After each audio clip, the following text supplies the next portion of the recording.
Good morning. Welcome back to Nine Little Aussies. I'm Chrissy, and my intro to this video is a bit different because I forgot to do it when we were out in the paddock.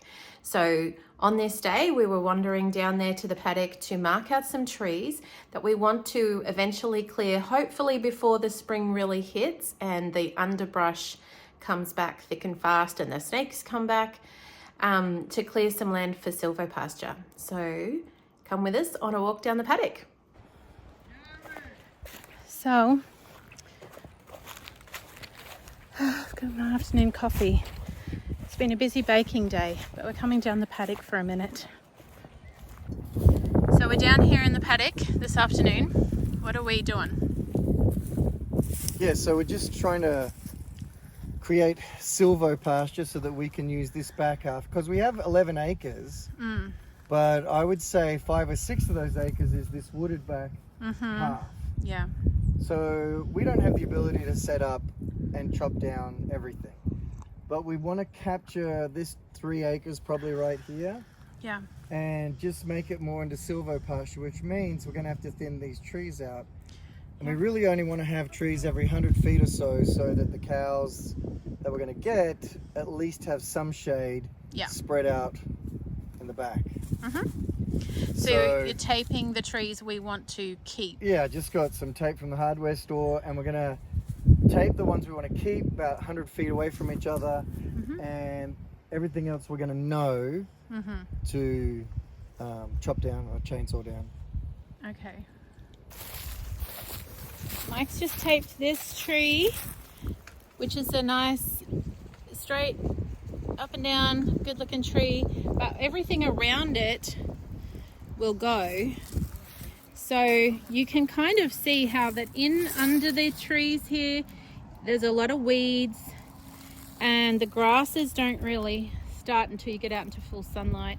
So if we break that up by getting rid of all these small shrubby trees and leaving a couple for shade, then we open the area up to more sunlight and therefore more pasture, so that we can have the shade we need for our cows when we get them, but also enough clear pastures to be able to support more animals. That is a beautiful pine tree. I've enjoyed looking at it all winter.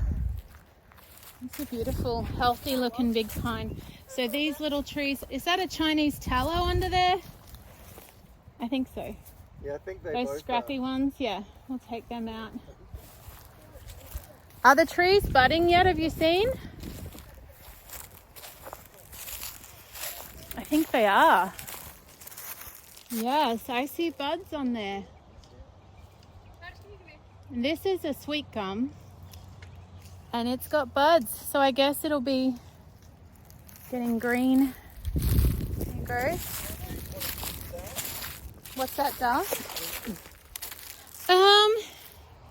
Yeah, potentially, because it is nice to have a grove of, like a stand of more than one tree in an, like this little cluster for the cattle.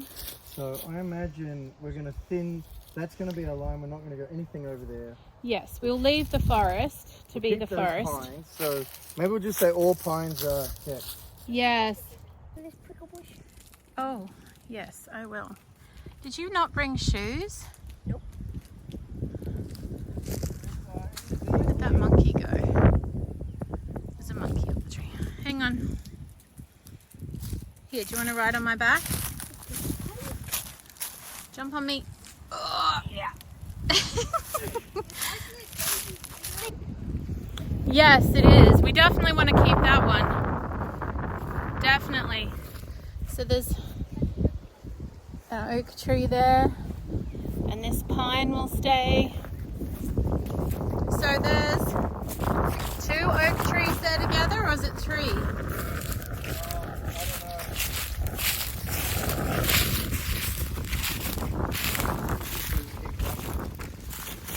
So what we're trying to do, just so that you can understand the concept, is we're trying to create all this into pasture, but you can see where all these leaves are.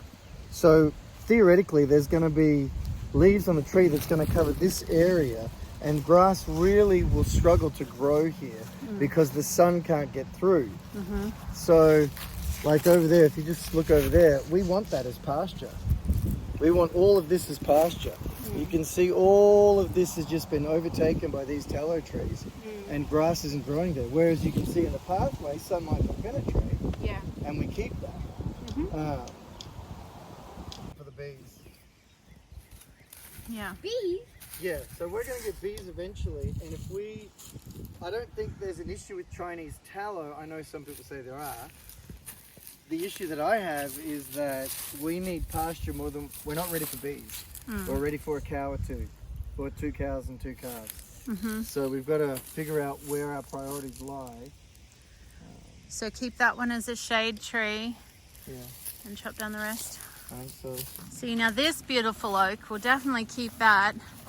And if ultimately these 2 old dead trees need to come down, but they're kind of in a precarious position near the fence lines and the neighbor's house there.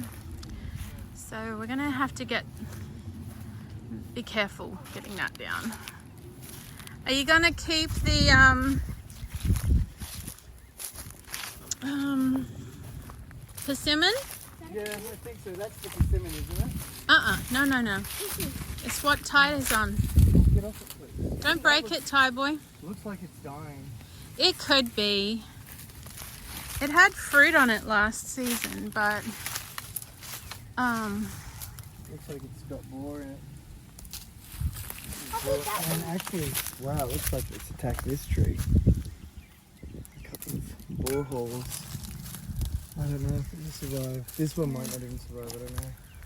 I hope. Oh my gosh. Anyway. Hey, monkey man. Just make sure your footing's sure. Okay.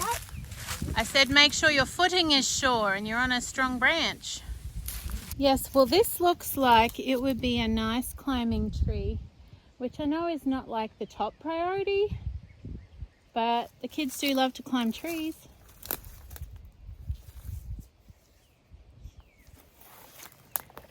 Look at that perfect little branch there for sitting on. And up to the next level. Even the little kids could climb that one. Yeah, all the way up there. Where is he? All the way up the top. What are you doing? Can you spot the little boy at the top of the tree? I'm finding the monkey in the leaves. Right at the top. You make sure you're on a strong branch, lad. Oh, don't worry, I'm not.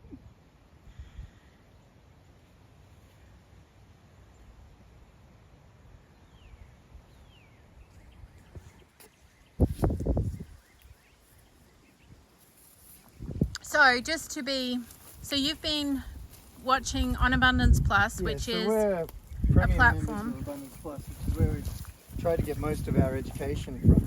Yes. And they've got an amazing series on there by Greg Judy, which I'm thoroughly enjoying, and I probably need to watch it 3 or 4 more times. Yeah, and I haven't watched it yet.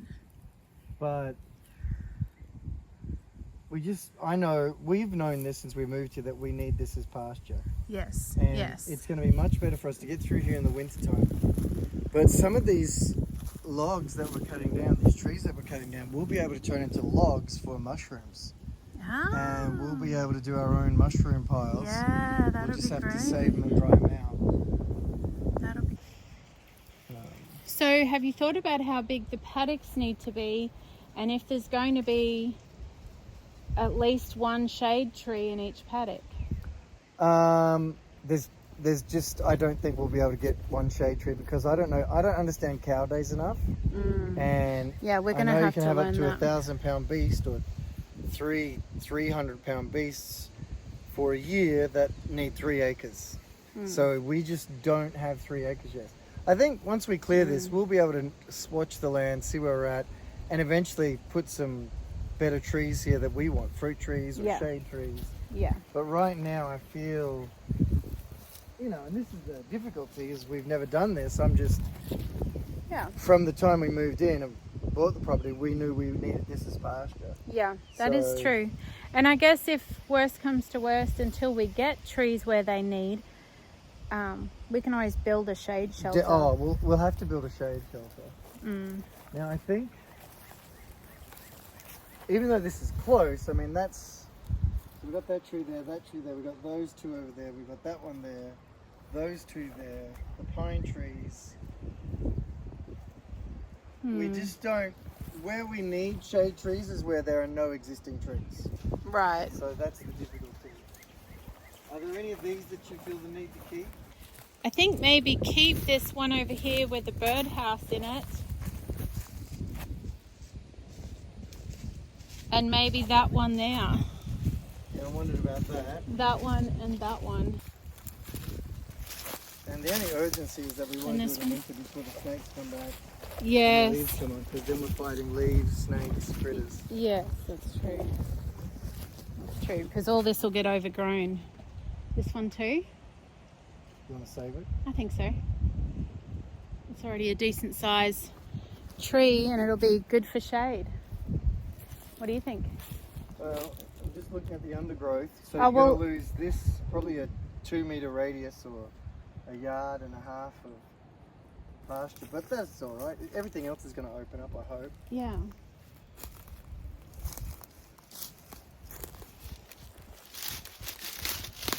It's tricky to know and find the balance. Figure out which ones to keep and which ones to lose. So that's just. Oh, they're everywhere. Look down, Texans. They're everywhere. Oh, fire ants. Are there fire ants around in other states as well? Hey, comment below if you've got fire ants in your state, Yes.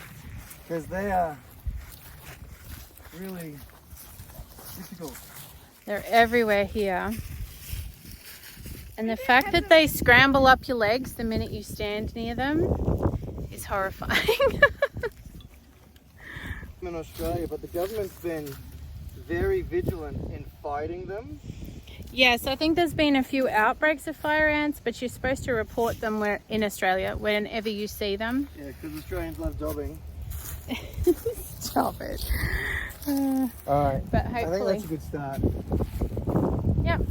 And we can probably take another walk through here before we chop everything down and just Yeah. See if, reanalyze. yeah.